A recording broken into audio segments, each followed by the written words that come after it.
दोस्तों आज हूँ मैं अयोध्या के सरयू तट पर और सरयू तट पर मेरी मुलाकात एक पदयात्री से हुई है और ये पदयात्री जो है लगभग 3000 से ऊपर किलोमीटर की यात्रा का उद्देश्य लेकर के अपने घर से निकले हैं, मुजफ्फरपुर से निकले हैं, बिहार के मुजफ्फरपुर से ये निकले हुए हैं और इनको वैष्णो देवी मंदिर तक की यात्रा करनी है।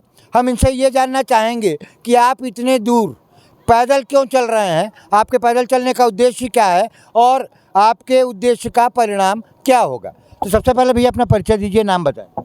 सभी भक्त सबसे पहले आपके चैनल को मैं धन्यवाद करता हूं और सभी भक्तों को जय माता दी। मैं बोल रहा हूं, मेरा नाम हुआ राजा बाबू और यह यात्रा मेरी दूसरी यात्रा है। इसके पूर्व में भी हमने 2000 किलोमीटर की यात्रा मैंने पूर्ण कर चुका हूं, जो मुजफ्फरपुर से चल के माँ वैष्णो देवी के दरबार में यात्रा हमने समाप्त किया था। और यह मेरा दूसरी यात्रा है, जो कि 11 शक्तिपीठ का मैं दर्शन करते हुए माता रानी के पास मैं जाऊँगा। 11 शक्तिपीठ में जो मैं एक कर लिया हूँ दर्शन में, छपरा में अंबिका भवानी, दूसरा मैं बनारस में विलाक्षी माता और तीसरा में मैं जाके करूँगा कुरुक्षेत्र में, फिर उसके बाद पाँचवा में जाके चंडीगढ़ में करूँगा दर्शन। वहाँ से करने के बाद नैना देवी, चिंतपूर्णी, ज्वाला जी, ये सभी माताओं का शक्तिपीठ का दर्शन करते हुए माँ वैष्णो देवी के दरबार में यात्रा हम अपनी समाप्त करेंगे। देखिए राजा बाबू जी जो हैं कितने हिम्मती युवा हैं। आजकल के युवा अपना पूरा समय मोबाइल की स्क्रीन पर व्यतीत करते हैं और ये जो है किस उद्देश्य को लेकर के चले हुए हैं, हम इनसे बात करते हैं। भाई जी एक बात बताइए कि आपकी यात्रा का उद्देश्य क्या है। मेरा यात्रा का यही उद्देश्य है, क्योंकि मैं दो चीज़ मैं हमेशा लेकर चलता हूँ कि तिरंगा और देवी माँ का झंडा। तिरंगा मैं इसलिए लेकर के चलता हूँ कि तिरंगा भारत की शान है, मैं भारतवासी हूँ। और तिरंगा इसलिए भारत की शान बनी है क्योंकि चारों धर्म को मिला के 3 रंग में रंगा गया है तिरंगा, इसलिए तिरंगा भारत की शान है और सभी धर्म इसकी सम्मान करते हैं। उसी में से एक धर्म मेरा भी है, जो कि मैं हिंदू हूँ, तो देवी माँ का भी झंडा मैं साथ लेकर के चलता हूँ कि मैं हिंदू धर्म का एक लड़का हूँ और तिरंगा यानी चारों धर्म को सम्मान करते हुए मैं साथ लेकर के चलता हूँ। इसी यात्रा के दौरान में मैं एक कविता भी लिखा था, जो आपसी भाईचारा विश्व मानव कल्याण के लिए ज़्यादा बेहतरीन कविता है, हम लोग को अच्छा लगेगा। मतलब आपके जीवन का उद्देश्य आपसी भाईचारा और विश्व कल्याण है। जी जी, विश्व कल्याण। अभी आपने थोड़ी देर पहले हमसे ऑफ कैमरा बताया था कि तिरंगा जो है वो सभी धर्मों का संगम है, थोड़ा उसको समझा दीजिए। जी, तिरंगा इसलिए भारत की शान बनी है क्योंकि हिंदू धर्म और सिख धर्म एक कलर यूज करते हैं, इसलिए सबसे ऊपर में केसरी कलर दिया गया है, इसको गेरुआ भी लोग बोलते हैं। और मुस्लिम क्रिश्चियन भाई जो उजला यूज करते हैं, इसलिए बीच में उजला है, और मुस्लिम भाई जो हरा यूज करते हैं इसलिए हरा है सबसे नीचा, क्योंकि चारों धर्म को मिला के 3 रंग में रंगा गया है तिरंगा, इसलिए तिरंगा भारत की शान है और सभी धर्म इसकी सम्मान करते हैं।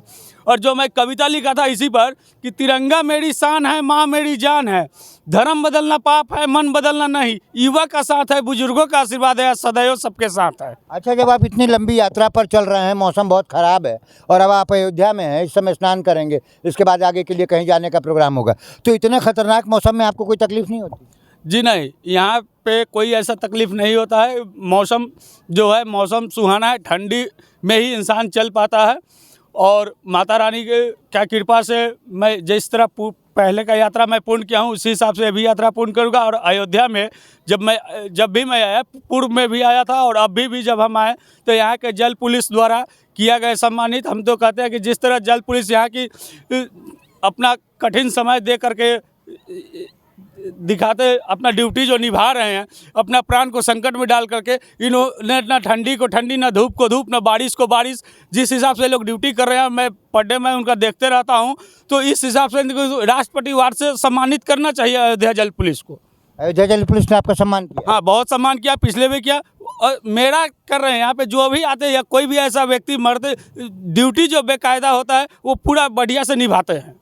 अच्छा, हम आपसे ये पूछना चाह रहे थे कि मान लीजिए कि आपकी उम्र अभी ऐसी है कि आपको तो अपने घर परिवार में रहना चाहिए, आप शादीशुदा हैं, तो ये गृहस्थ जीवन छोड़ करके और विश्व कल्याण के लिए यदि आप इस तरीके से घूम रहे हैं, तो आप ये प्रेरणा कहाँ से मिली आपको? यह प्रेरणा हमारे दादाजी से मिली, क्योंकि हमारे दादाजी भी 40 साल मुखिया रह चुके हैं जगदीशपुर पंचायत के। क्योंकि मैं उनको देखता था कि किस तरह लोगों को जोड़ना है। जब वो बैठते थे तो वहाँ कोई मतलब सभी लोग आते थे, जो भी हिंदू मुस्लिम चाहे जो भी हो, सब लोग एक समान, सबको एक बराबर इज्जत दिया जाता था। तो इससे हमें पता चला कि नहीं, एकता ही सबसे बड़ी ताकत है। अभी कुछ देर पहले आपने बताया था कि पिछली पदयात्रा के दौरान कुछ मुस्लिम भाइयों ने भी आपकी मदद की, हाँ। तो वो थोड़ा बता दीजिए। हाँ, पिछली पद यात्रा के दौरान जब मैं पहुँचा था उत्तराखंड में, एक जगह है आपका, बता देता हूँ, उस रुड़की से आगे भगवानपुर थाना है।